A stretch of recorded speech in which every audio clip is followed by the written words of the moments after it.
Shri Ganesh sports club धाकटा खांदा व कर्नाळ स्पोर्ट्स अकॅडमी पुरस्कृत आमदार चषक 2012 नाईट क्रिकेट टूर्नामेंट 2 मार्च ते 4 मार्च दरम्यान आयोजित करण्यात आले आहेत। कर्नाळ स्पोर्ट्समध्ये सुरू असलेल्या या स्पर्धेसाठी खेळाडू तसेच प्रेक्षकांची मोठी गर्दी होत आहे। श्री गणेश स्पोर्ट्स क्लब धाकटा खांदा आयोजित आमदार चषक नाईट क्रिकेट टूर्नामेंट 2 मार्च ते 4 मार्च कर्नाळ स्पोर्ट्स अकॅडमीमध्ये सुरू आहेत। या स्पर्धेचे उद्घाटन शेका पक्षाचे जिल्हा सचिव बाळाराम पाटील यांच्या हस्ते करण्यात आले।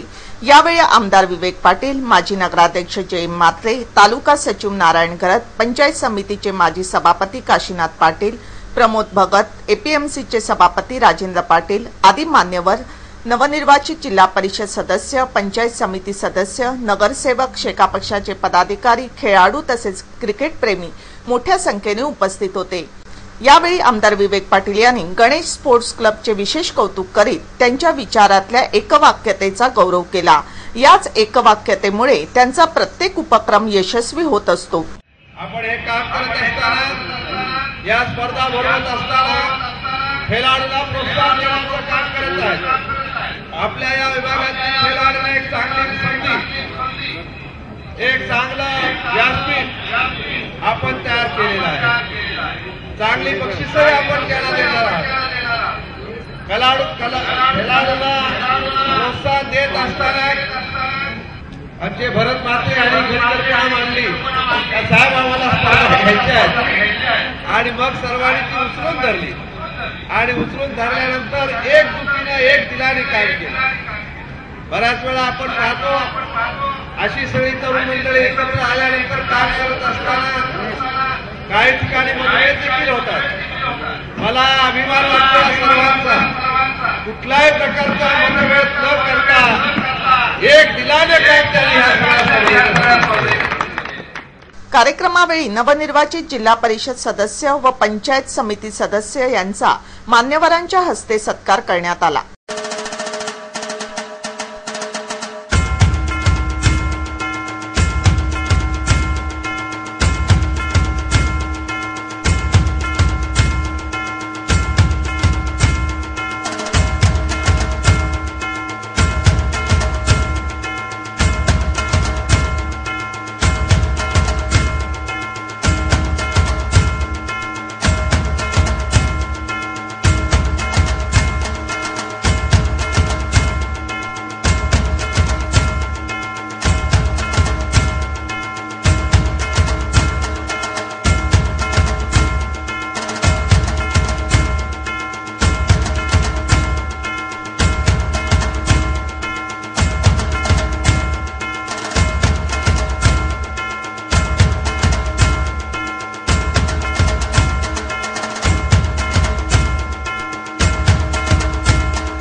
नेरूळ एमआयडीसी बॉम्बर लॉरी या कंपनीतून 3.5 लाखांचा माल व टेम्पो चोरी करून पळून जाणाऱ्या 5 आरोपींना नेरूळ पोलिसांनी अटक केली आहे। तुर्बे पोलिसांच्या नाकाबंदीमध्ये या आरोपींना पकडण्यात आले आहे। नेरूळ पोलिसांनी 5 युवकांना ताब्यात घेतले आहे। या 5 जणांवर नेरूळ एमआयडीसीतल्या बॉम्बर लॉरी कंपनीतून सामान चोरी केल्याचा आरोप आहे। तुर्बे पोलिसांच्या नाकाबंदी दरम्यान या आरोपींना पकडण्यात आले। चोरीचा माल घेऊन फरार होत असताना टेम्पो चौकशीसाठी थांबवला। चौकशी दरम्यान टेम्पो चालकाने संपूर्ण चोरीचा उलगडा केला। टेम्पो तसेच त्यामधल्या सामानाची किंमत ही 3.5 लाख रुपये असल्याचे सांगितले आहे। पकडलेल्या आरोपींची नावे आहेत बलवंत काशीतकर, रामचंद्र मोकल, अजय साळवी, कल्लू यादव व कल्लू चौधरी। या 5 जणांपैकी 2 भंगार सामानाचा व्यवसाय करतात। या चोरीमध्ये सिक्युरिटी गार्डही सामील असल्याचे सांगण्यात येत आहे। पकडलेल्या आरोपींची नेरूळ पोलीस कसून चौकशी करत आहेत। यापूर्वी अशा पद्धतीने त्यांनी चोरी केली असावी असा अंदाज पोलीस बांधत आहेत। सिडकोतर्फे मानाचा समजला जाणारा best school of the year हा पुरस्कार नुकताच जाहीर करण्यात आला आहे। नेरूळच्या सेंट ऑगस्टाईन या शाळेला हा पुरस्कार देण्यात आला आहे।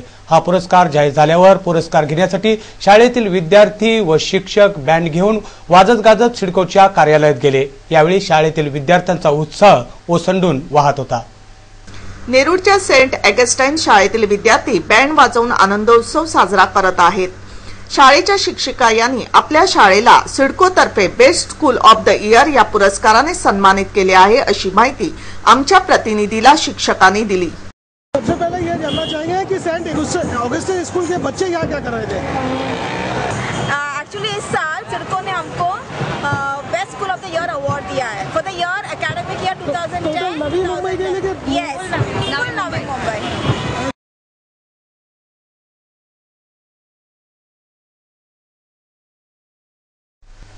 घरामधल्या नवरा बायकोच्या भांडणातून घरातील महिलेने 4 मजली इमारतीवरून उडी मारून आपला जीव देण्याचा धक्कादायक प्रकार वाशीतील कोपरी गावात घडला असून या महिलेची प्रकृती चिंताजनक आहे। नवरा बायकोंमध्ये भांडणी कायम होतच असतात, प्रत्येक घराघरात या गोष्टी घडतच असतात, परंतु हा विषय हाताबाहेर गेला की प्रकरण गंभीर स्वरूप घेतं। माणसाची सहनशक्ती संपुष्टात आली की माणूस असे निर्णय घेतो ज्यामुळे त्याच्यासहित अनेकांना त्याची किंमत चुकवावी लागते। नवी मुंबई कोपरी गावात नवरा बायकोच्या भांडणात बायकोने रागाच्या भरात आपलं आयुष्य संपवण्याचा प्रयत्न केला। या महिलेने 4 मजली इमारतीवरून उडी मारून आपला जीव देण्याचा प्रयत्न केला।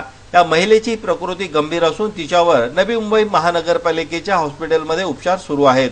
यासंबंधी अधिक माहिती आमच्या प्रतिनिधीने घटनास्थळावरून शेजाऱ्यांकडून घेतली। हम लोग सब घर में थे। हाँ। उनका थोड़ा झगड़ा जोरदार हुआ, आवाज आया जोर से। अच्छा। तो वो घर में थे, हम लोग अंदर थे सब। हाँ। जब आवाज आया हम लोग ऐसे देखने के लिए आए तो वहाँ लटकी थी और तुरंत उड़ी मार। अच्छा, इसका हस्बैंड क्या करता है? वो टेम्पो चला था, ड्राइवर है। टेम्पो। कहाँ का रहने वाला है वो? अकोला साइड में। अच्छा, अकोला साइड में। यवतमाल। कब से रह रहे हैं, कुछ जानकारी है? वो कितने महीने से? 2 साल से। 2 साल से यहाँ रह रहे हैं। क्या उम्र होगी उस महिला की जिसने जम लगाई? 20-22 साल के आसपास। ये तो मेरे को मालूम नहीं था, मैं लंच टाइम पे आया था। हाँ। और घर पे था मैं। अच्छा। तो अभी वो कभी कूदी ये तो मालूम नहीं। मैं ऊपर से नीचे खिड़की में से देखा तो ये ना गाड़ी के पास सब खड़े थे, तभी आके मैं देखा गाड़ी टूटेली है जी। मेरे को जो ना यहाँ दुकान वाले से जानकारी मिली थी कि जो ना यहाँ पे पेट पे मार लगी है। हाँ। और सर पे तो खून जो ना आ रहा है ज़्यादा, बोल के जो ना बोल रहे थे। मतलब बचने की उम्मीद बहुत कम है, ऐसा लगता है? ये तो मालूम नहीं सर। आयुष्य हे संघर्षाचं दुसरं नाव आहे। प्रत्येकाच्या आयुष्यात संघर्ष हा अटळ आहे। या संघर्षाला कंटाळून जीव देणं हे चुकीचं आहे, कारण जीवन अनमोल आहे। जुईनगर रेल्वे स्टेशन जवळ 20 वर्षीय तरुणाच्या झालेल्या खुनाचे रहस्य उलगडण्यात पोलिसांना यश आले आहे। काही दिवसापूर्वी जुईनगर रेल्वे स्टेशनवरून एका युवकाचा मृतदेह अत्यंत दुरावस्थेत पोलिसांना आढळून आला होता। या प्रकरणाचा प्रमुख आरोपी आता पोलिसांच्या ताब्यात आहे। जुईनगर रेल्वे स्टेशन जवळ 20 वर्षीय तरुणाचा मृतदेह एका चेंबरमध्ये आढळून आला होता।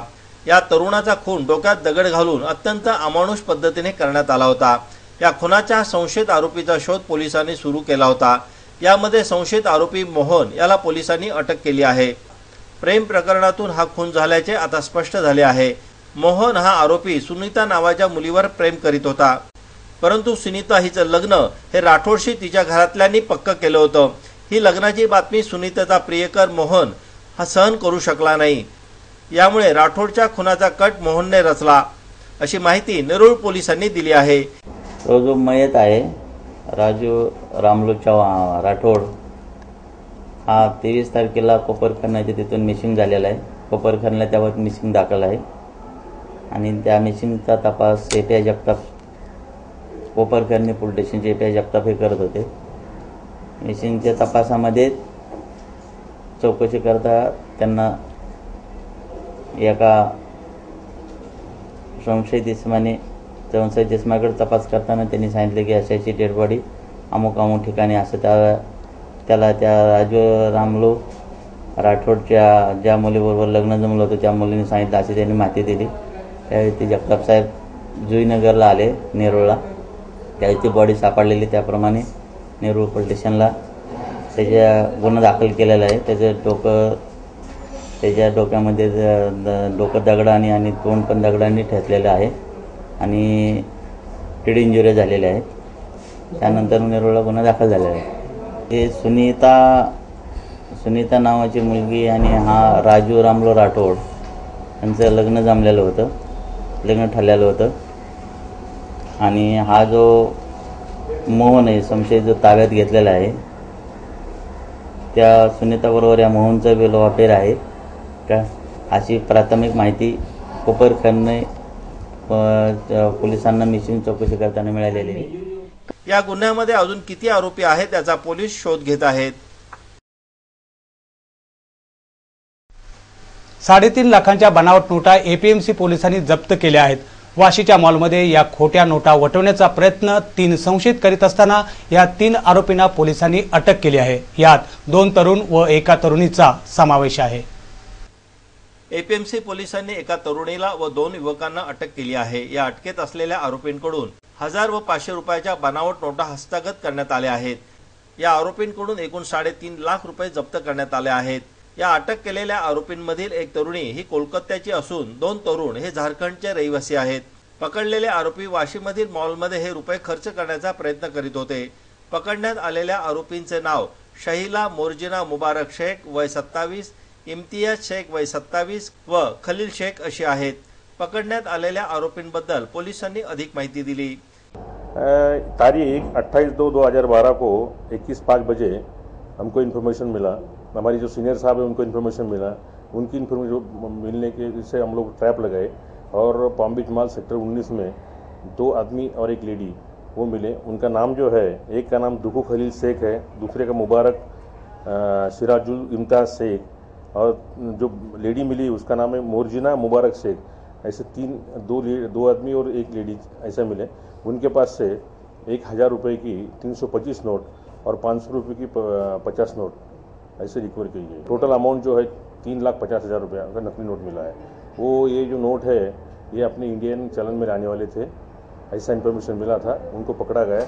अभी उनका जो कस्टडी है वो 7/3/2012 तक उनका पुलिस कस्टडी है, तहकीकात चल रही है. वो ये लोग जो रहने वाले पश्चिम बंगाल और झारखंड के हैं, यहाँ पे चलाने को लाए थे. नकली नोट है, चलाने को लाए थे. या नोटांकडे बघितल्यावर कोणीही हमखास फसू शकतं, इतक्या हुबेहूब या नोटा दिसत आहेत. त्यामुळे नवी मुंबईचे अनेक व्यापारी या खोट्या नोटा घेऊन फसण्यापासून बचावले आहेत.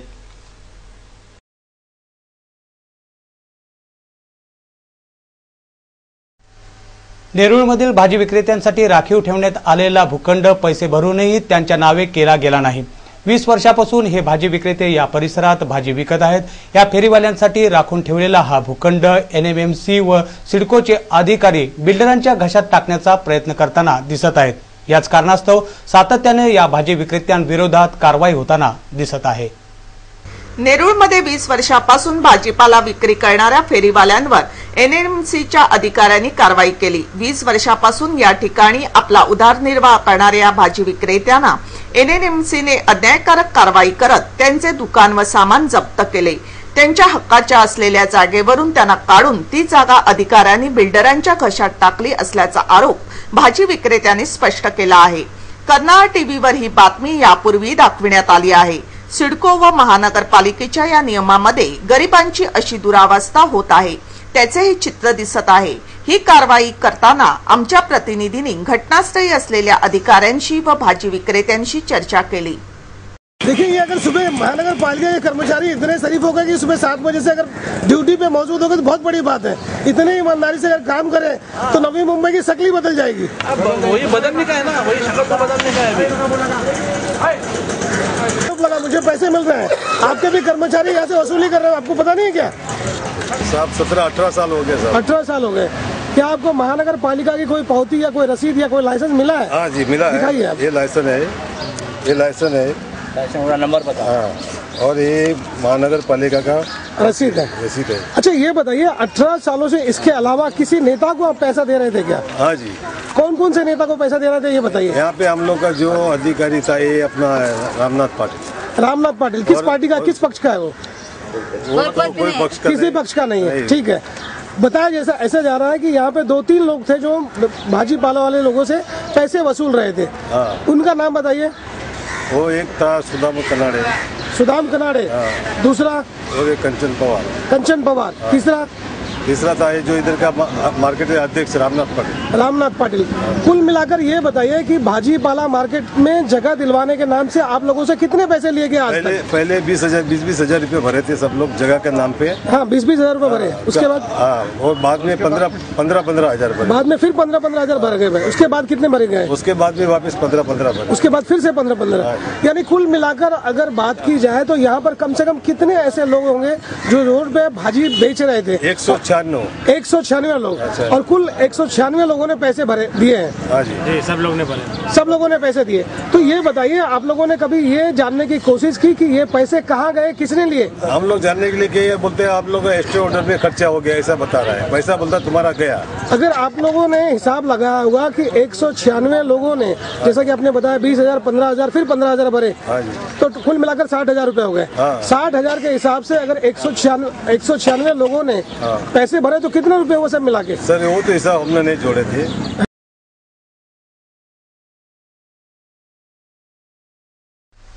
कर्नाळा आज तक बातमीपत्राबाबत आपल्याला काही सूचना करायची असेल, एखादी बातमी द्यायची असेल किंवा जाहिरातीच्या संदर्भात कृपया आमच्याशी संपर्क साधा। त्यासाठी आमचा पत्ता आहे कर्नाळा स्पोर्ट्स अकॅडमी पनवेल। आमचे फोन नंबर आहेत 9323855055 किंवा 9970062185 आणि आमचा ईमेल आयडी आहे karnalaaztak@gmail.com।